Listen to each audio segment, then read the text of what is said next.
آپ نے فن اور ثقافت کے لیے بے مثال خدمات سر انجام دی ہیں۔ آپ نے اپنی پیشہ ورانہ زندگی کا آغاز 1971 میں فلم آنسو سے کیا۔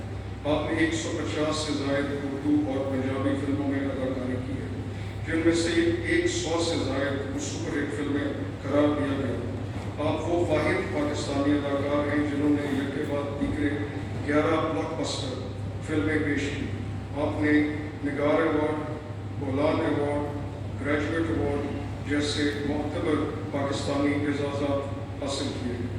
فن اداکاری کے شعبے میں آپ کی غیر معمولی خدمات کے اعتراف میں صدر اسلامی جمہوریہ پاکستان نے جناب شاہد حمید کو صدارتی اعزاز برائے حسن کارکردگی عطا کیا۔